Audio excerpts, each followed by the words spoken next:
So what are some things businesses can be doing right now to improve their Google Ads results? So I've had a few new accounts recently, and the first thing I've seen in majority of them is that people have the wrong location targeting set.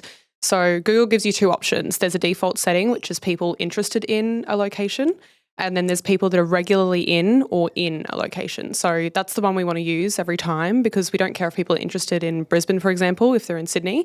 We want people to be in Brisbane because that's where the product or service might be. So it's hard because it's a default setting, the interested in side of things. So you need to actually go through the drop down and click people interested in, away from that and click people in or regularly in that location. So it's easy to miss, but makes such a big difference, because then clients have come to me saying, oh, we're finally getting calls from Brisbane and not Sydney or Adelaide or Melbourne. So easy one to change, but it's a hard one to find if you don't and you're not familiar with an account. It's going to improve the quality of your traffic that's coming through. 100%. Cool. So what's the next thing that you feel that you should be doing? I would say SQR reports and adding negative keywords to the account. So again, with a few that I've gotten recently, none of them have had negative keyword lists applied to the campaigns.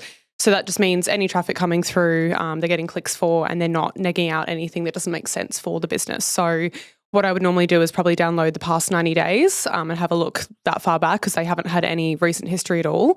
And I'm going through and I'm getting rid of competitors or info-seeking terms, or obviously terms that don't make sense for the business if they don't have those products or services. And I'm getting rid of them immediately, because that just obviously culls any traffic that is not high intent.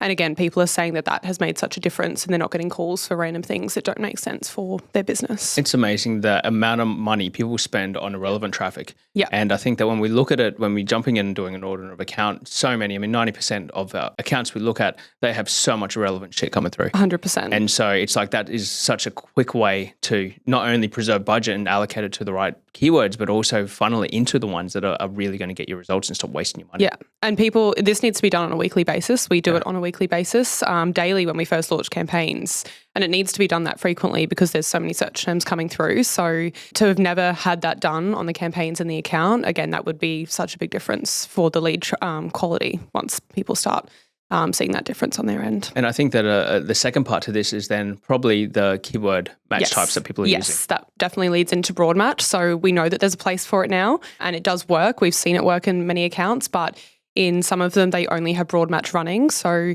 to get that high intent, we do need to start with phrase and exact match. We need to know if people are searching those direct keywords that make sense for the business. Phrase match and exact match, they just really help you start off, and you've got a basis of what keywords work for you. And then from there, you could introduce some broad match terms, but I wouldn't start a campaign with only broad match. We know that it has a place and max conversions, and it does do well. But I just think if we've been using exact match only for for one of the new clients, we just did exact match and they've been all high intent. I've had no negative keywords for them in the first 2 days. So it shows that it works and they're getting the right traffic, but I wouldn't start with all broad match. I think that you probably don't want to flick over to broad match until you've really started building up that negative keyword list as 100%. well. So you're confident that the traffic that you're going to get when you are going broad box is going to go a little bit more rogue than what your phrase terms will. At least you know that you're not going to be showing up for things that you know is completely irrelevant to what you want to drive traffic for. Definitely. Yeah. So what's the next one there? Conversion tracking. So this needs to be 100% accurate to obviously understand that your campaigns are doing the right thing for you.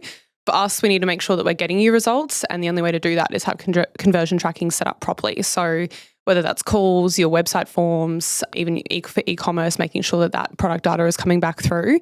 And 9 times out of 10, if you can't see this data, all you have is the click data to go off. So you need to make sure that your conversion tracking is set up properly, and that does involve a little bit of a process at the start. It might take longer to get your campaign live, but we would rather send a campaign live with conversion tracking and make sure it's accurate, because we just don't have the data then to know that you guys are getting any value out of your Google ads. There's nothing more frustrating than auditing an account, and the first thing we check is the conversion tracking, because you can't audit properly if there isn't conversion tracking set up or if it's set up incorrectly. Yeah. And so many accounts that we look at, they've been running this for a long time and they don't even know what's working, what's not. They're just spending money all on irrelevant traffic, potentially in the wrong locations. So by doing these few things that you've just mentioned now is going to give any account an immediate boost. Yeah. So I think if you've just watched this, make sure, jump in, have a look at these settings. If you're working with an ads manager or someone's managing your Google Ads account, ask them, are they doing these things? Because these will immediately improve your results that you're getting. Yeah. Thanks for watching. We'll be back with another episode.